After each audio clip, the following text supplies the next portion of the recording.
तर आज बनवते आहे पुरणपोळी आणि इतका सगळा स्वयंपाक काय कुणासाठी चालला आणि कोण येणार आहे हे सगळं तुम्हाला ब्लॉगमध्ये दिसेल। तर ब्लॉग कंटिन्यू बघा। आणि आज आहे पुरणपोळीचा बेत, कारण की आंब्याचा सीझन असतो, आंब्याचा सीझन असतो, त्यामुळे कोणीही आलं तरी आपल्याकडे नॉर्मली पुरणपोळीच केली जाते। जे की मराठी घरात राहत असेल त्यांच्यासाठी तरी हे आहे। सो आता बनवते आहे सार। पुरण बनवून झालेलं आहे आणि एकटीच असल्यामुळे थोडी धावपळ होते, त्यामुळे मस्त पटापट कामं आवरायच्या मागे बाकीचं डिटेल काही तुमच्यासोबत शेअर केलेलं नाही।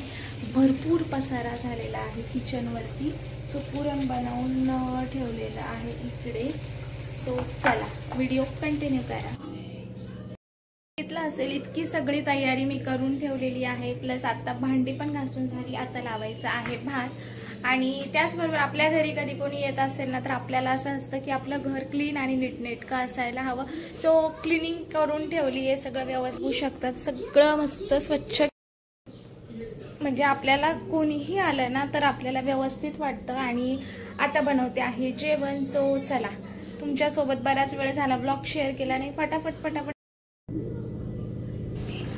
तर मी तुम्हाला बोलले होते की घरी पाहुणे येणार आहे आणि पाहुणे कोण तर माझी आजी, म्हणजे आईची आई, माझी मावशी आणि आजी आणि आई तिघी जणी येणार होत्या। आणि त्या म्हटलं चला त्यांच्यासाठी छान अशी पुरणपोळी बनवूया। आमच्याकडे ना म्हणजे कोणी घरातलं ज्यावेळेस जातं ना त्यावेळेस म्हणजे माझे आईचे वडील वारलेले होते। सो आणि त्यामुळे मग आजी, मम्मी आणि मावशी तिघींनाही मी बोलवलं होतं। आमच्याकडे असं दुःख उतरवण्यासाठी बोलवत असतात आणि त्यामुळे म्हटलं चला। आणि एका लग्नासाठी ना माझी मावशी पण मुंबईवरनं आलेली होती। ती याच्या आधी कधीही माझ्या घरी आलेली नाही, त्यामुळेही तिला बऱ्याच दिवसाचं म्हणत होते की येत जा वगैरे। तर योगायोगाने आज तो दिवस आला, तर म्हटलं चला त्यांच्यासाठी छान पुरणपोळीचा बेत वगैरे करूया। आणि असंही आपल्याकडे पुरणपोळी केली जाते आंबेरसाचं सीझन वगैरे असेल तर, आणि मलाही आवडतं बनवण्यासाठी, त्यामुळे मी बनवलं। सगळं आवरलेलं होतं, भांडी वगैरे सगळं आधी घासून घेतलं आणि आता मस्त गरमागरम भात लावणार एकाकडे आणि एकीकडे पुरणपोळ्या लाटायच्या होत्या। सगळं असं काही ठरवलं। आणि कधी कोणी येणार असेल ना तर आपल्याकडे एक तर लहान मुलं आहे बरोबर, त्याचबरोबर मदतीलाही कोणी नसतं, त्यामुळे मी आज लवकर उठलेली होती, कारण की मग कपडे वगैरे सगळीच कामं आपल्याला करायची असतात। आणि त्याचबरोबर पावसाचंही वातावरण आहे, जेणेकरून कपडे वगैरे पण सुकले पाहिजे, असं सगळं प्लॅनिंग होतं। आणि त्यानंतर ना संध्याकाळी आमच्या घरचा कार्यक्रम पण आहे गावामध्ये, म्हणजे मागच्या वेळेस तुम्ही बघितलं असेल, मागच्या वेळेस माझ्या यांच्या चुलत भावाचं लग्न, म्हणजे माझ्या चुलत दिराचं लग्न होतं। तसंच आता ह्या वेळेस पण म्हणजे यांच्या तिसऱ्या काकाच्या मुलाचं लग्न आहे, म्हणजे पुन्हा एका चुलत दिराचं लग्न आहे। आणि त्यामुळे गावामध्ये छोटासा 5 पावलीचा असा घरच्या घरी जागरण गोंधळाचा कार्यक्रम होता। आणि बाकीचं वगैरे ते सगळं लग्न झाल्यानंतर पुन्हा बाकीचे कार्यक्रम वगैरे करणार आहे, तर तिकडे पण जायचं होतं। त्यामुळे हे सगळं आवरून आणि लवकर मला गावात पण निघायचं होतं, म्हणून म्हटलं चला आता इकडे कुकर लावलेला आहे, कुकरमध्ये भात लावते, म्हणजे जेणेकरून तो गरम गरम छान राहील। सार म्हणजे आमच्याकडे कटाची आमटी किंवा सार असं म्हणतात, तर ती आमटी पण झालेली होती, भजीचं पीठ पण तयार केलेलं होतं। आणि आता इकडे पोळ्या लाटायला घेतल्या। भांडी आधी घासून ठेवली, कारण की भांड्यांचा भरपूर पसारा निघतो आणि बाकीचा पसारा तुम्ही इग्नोर करा, कारण की ज्यावेळेस गर्दी गडबड असते ना बराच काय पसारा होत असतो, तरीही मी जितका जमेल तितका आवरायचा प्रयत्न केला। आता पुरणपोळ्या वगैरे लाटून घेते आणि पुरणपोळ्या बघू शकतात भरपूर मोठ्या आणि खूप पातळ असतात, त्यामुळे त्या दिसायला जरी मोठ्या असल्या ना तर खायला गेल्यावर आपण 1 ते 2 पुरणपोळी आरामात खाऊ शकतो। सो मस्त अशा इथे पुरणपोळ्या पण झाल्या आणि पुरणपोळ्याची पण रेसिपी जी आहे किंवा कशी बनवतात हे तुमच्यासोबत मी बऱ्याच वेळा शेअर केलेलं आहे, तर तुम्ही नक्की जाऊन एखादा व्हिडिओ तुम्ही चेकआउट करू शकतात। सो पुरणपोळ्या पण रेडी झाल्या। आता भजी वगैरे ते तर मी आजी आणि मम्मी ते सगळे आल्यानंतर गरम गरमच बनवणार होते। सो ऑलमोस्ट असा सगळा स्वयंपाक इथे रेडी झालेला आहे।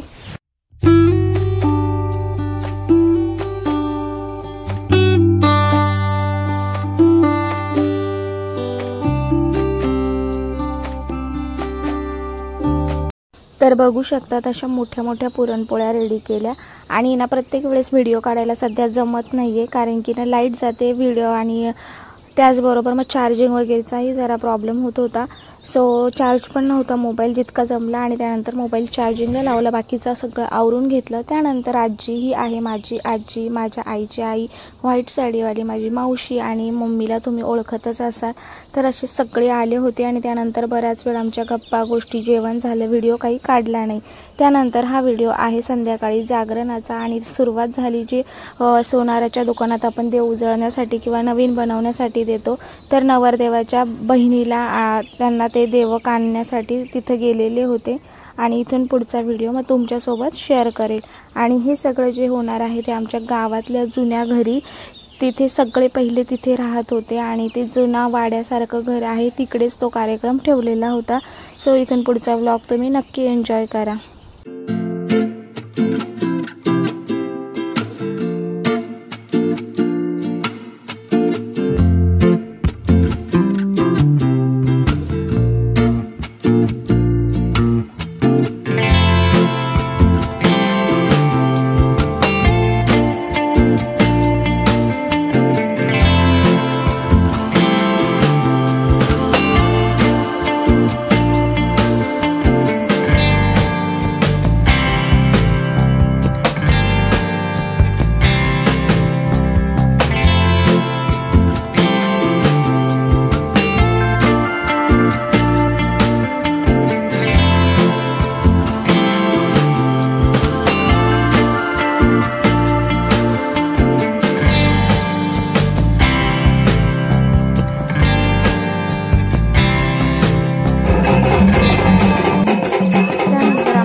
टावेल